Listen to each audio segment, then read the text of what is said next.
اگر تم گھر کے چراغ ہو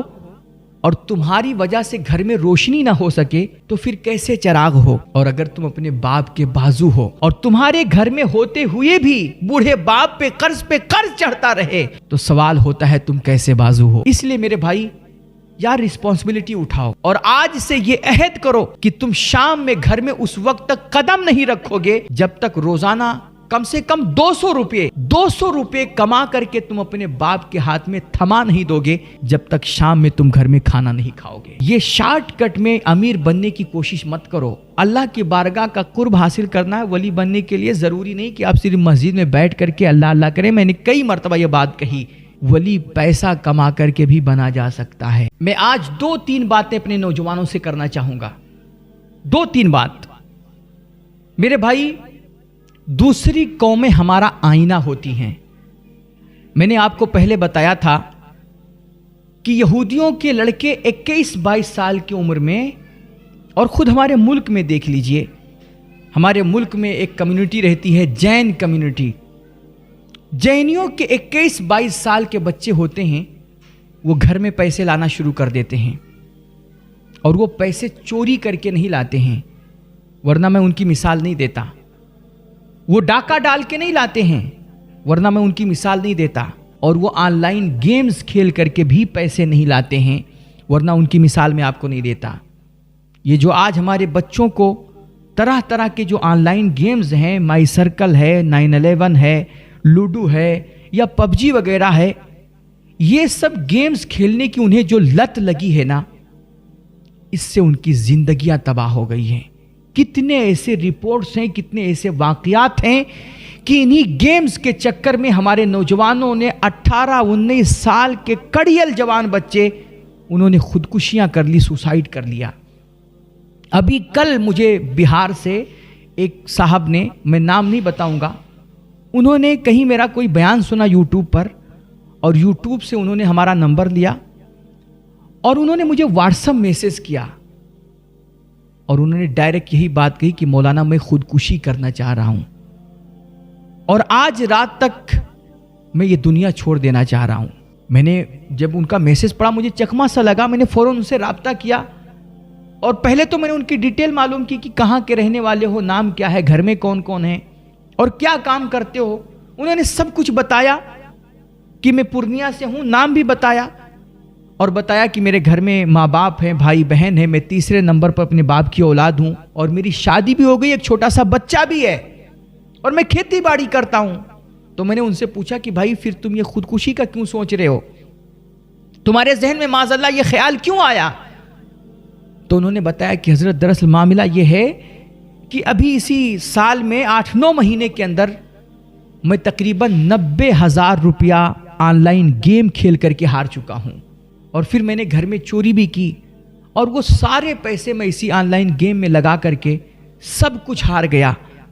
تو اب اگر میرے ماں باپ کو، میرے گھر والوں کو اس کے بارے میں خبر لگی تو پھر میں ان کو جواب کیا دوں گا؟ اس لیے میں اپنے آپ کو اس دنیا سے آزاد کرنا چاہتا ہوں، میں خودکشی کرنا چاہ رہا ہوں۔ تو میں نے ان کو حوصلہ دیا، میں نے اپنے طور پر سمجھایا ان کو کہ بھائی اگر تم نے یہ سب کچھ گنوا دیا ہے تو اس کے چکر میں یار تم اب اپنی آخرت بھی گنوانا چاہ رہے ہو، اور کیا تمہیں اپنے بچے سے پیار نہیں؟ کیا اس بچے کا خیال کرو یار۔ بہرحال میں نے ان کو سمجھایا، اور پھر میں نے کہا کہ تم یار اگر اس سے مطلب اس کو اتنی بری چیز ہے یہ، تو اس کو چھوڑ کیوں نہیں دیتے ہو؟ تو انہوں نے بتایا کہ حضرت میں سچ میں بتا رہا ہوں، میں کئی بار کوشش کر چکا ہوں، اور کئی مرتبہ میں نے اپنے سارے اکاؤنٹس بلاک کر دیے، میں نے موبائل چینج کر دیا، سادہ موبائل چلانا شروع کر دیا، لیکن مجھے آن لائن گیمز کی لت ایسی پڑی ہے کہ جب میرے پاس اپنا موبائل نہیں ہوتا ہے تو میں دوستوں کے موبائل میں لے کر کے کھیلتا ہوں، اور بہت اپنے آپ پر کنٹرول کرتا ہوں، لیکن بچ نہیں پاتا ہوں۔ اور پہلے میں الحمدللہ نماز بھی پڑھتا تھا، قرآن بھی پڑھتا تھا، میں روزہ نماز کا پابند تھا، لیکن اسی ایک آن لائن گیم نے میرا سب کچھ برباد کر دیا، اور اب کسی چیز میں من نہیں لگتا ہے، جہاں بھی موقع ملتا ہے میں فوراً اس گیم میں لگ جاتا ہوں۔ اور کہتے ہیں کہ یہ جو مجھے گیم کھیلنے کی اتنی خطرناک لت لگی نا، اس کی وجہ یہ ہے کہ جب میں نے شروع میں گیم کھیلنا شروع کیا تو کبھی میں 1000 جیت گیا، کبھی 2000 جیت گیا، اس طرح میں روزانہ جیتتا رہا۔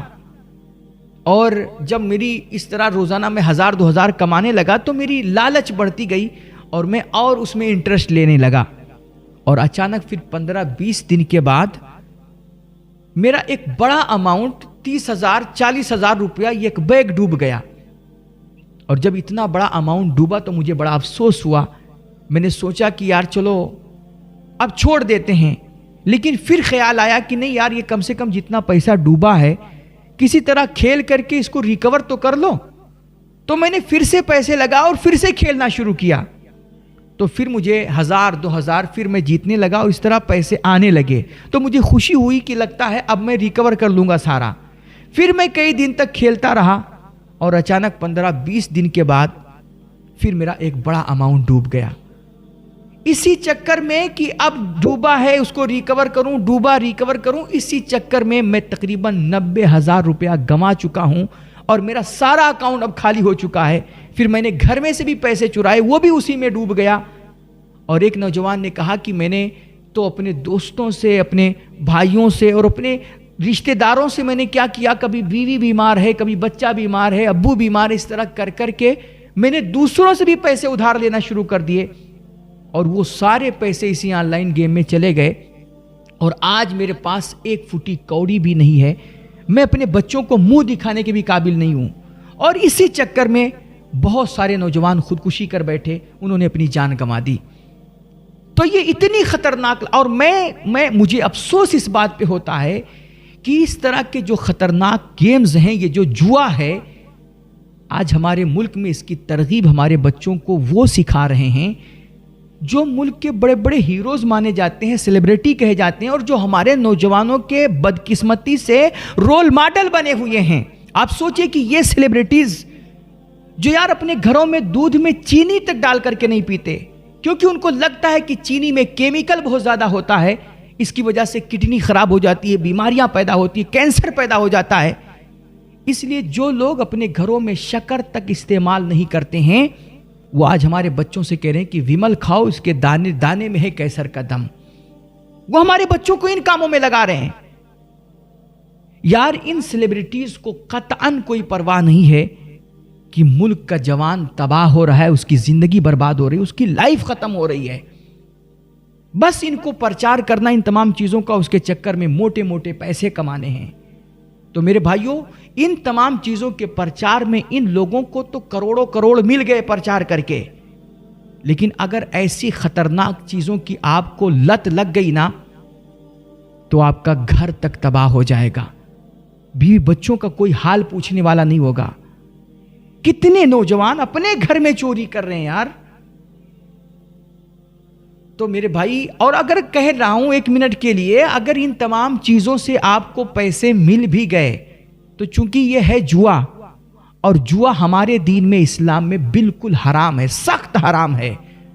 اور یہ حرام کی کمائی کے پیسے اگر آپ کو 1,00,000 2,00,000 میں کہہ رہا ہوں مل بھی گئے نا،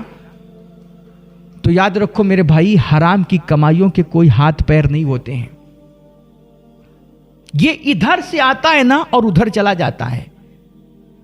بالکل آپ لاکھوں لاکھ کماؤ گے تو لاکھوں لاکھ آپ کا ڈاکٹر کے پاس چلا جائے گا، غائب ہو جائے گا، گھر جل جائے گا، کچھ نہ کچھ ہو جائے گا، اس کا آپ فائدہ نہیں لے پاؤ گے۔ اور اگر آپ نے وقتی طور پر خرچ کر کے استعمال بھی کر لیا نا،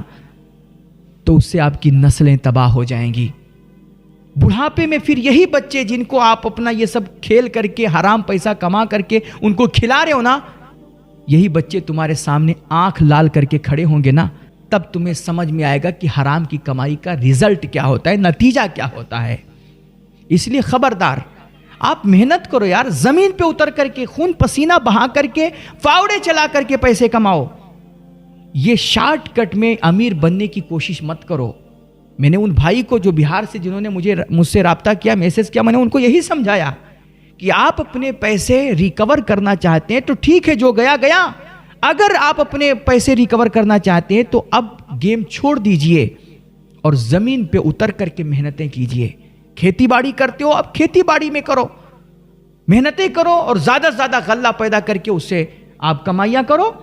تو میں عرض کر رہا تھا کہ دوسری قوموں کے جو بچے ہوتے ہیں نا، وہ 21-22 سال کی عمر میں اپنے گھر میں پیسے لانا شروع کر دیتے ہیں۔